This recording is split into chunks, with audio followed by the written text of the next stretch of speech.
Good morning, I'm Elise Randall, and here's the latest update from Spectrum Autism Research. Virtual reality yields clues to social difficulties in autism by Nathan Caruana and John Brock. You're walking down a narrow corridor. Someone is walking toward you, so you step to one side. But in that moment, they step to the same side. You make eye contact, grin awkwardly, and then, without a word, negotiate a way around each other.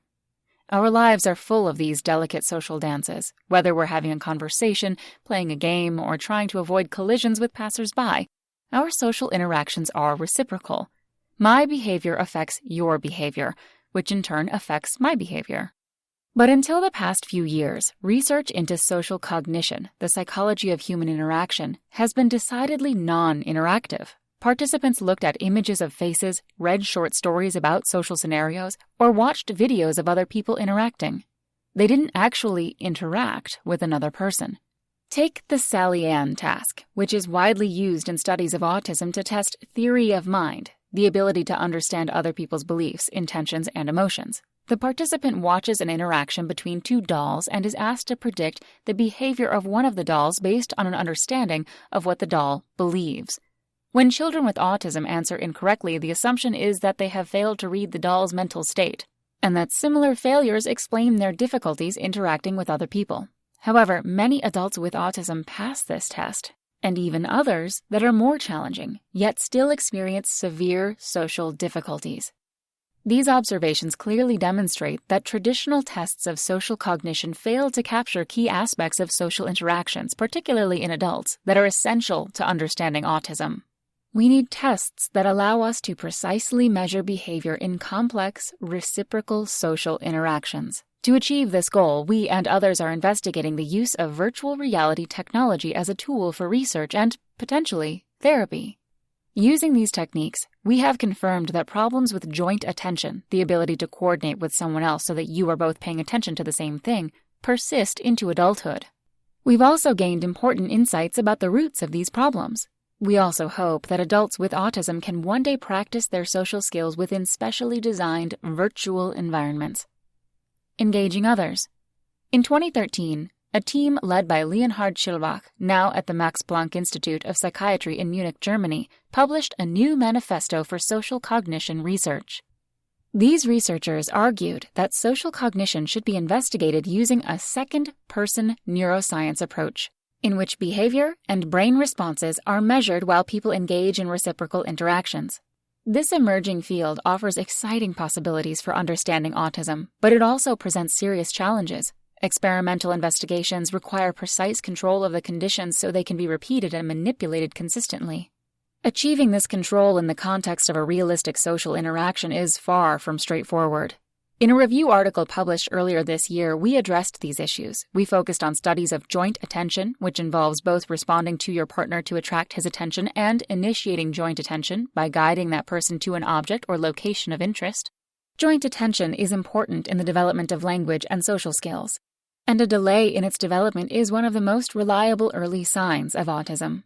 One approach used in a number of studies has been to measure brain responses while participants are engaged in a joint attention game with another person, either face-to-face or through a live video feed. However, this relies on the partner behaving consistently for all participants. Differences in the brain responses of people with and without autism may reflect differences in the neural mechanisms of joint attention, but they could just as well reflect variation in the behavior of the partner or in the participant's sensitivity to other social cues, such as smiles or eyebrow raises, from the partner. Search party. To address these issues, we and other researchers have replaced the human partner with a virtual partner, or avatar, whose behavior is controlled by a computer. In our own studies, participants interact with an animated virtual character named Alan, whose face appears in the center of a computer screen. We use an eye tracker to see where on the screen the participant is looking and program Alan to respond to her eye movements. This gives us complete control over the interaction.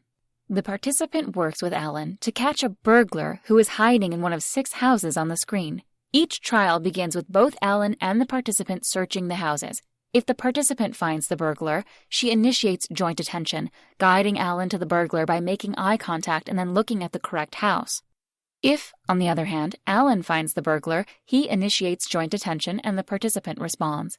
The game requires participants to coordinate their behavior with Alan, make use of eye contact, and flexibly assume different roles in the joint attention process.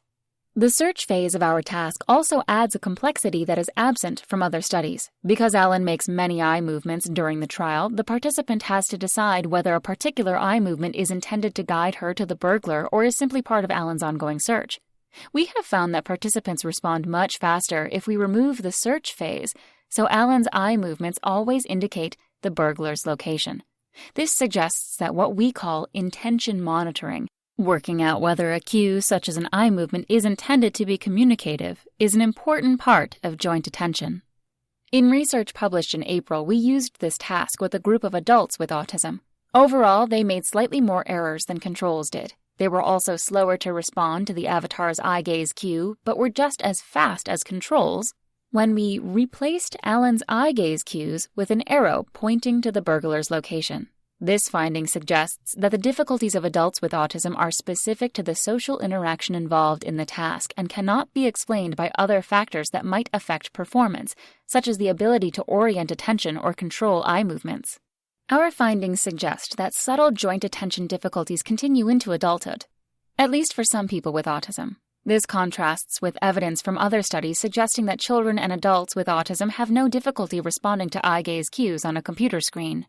We think this may reflect the intention monitoring component of our task, which makes it more akin to a real-life interaction.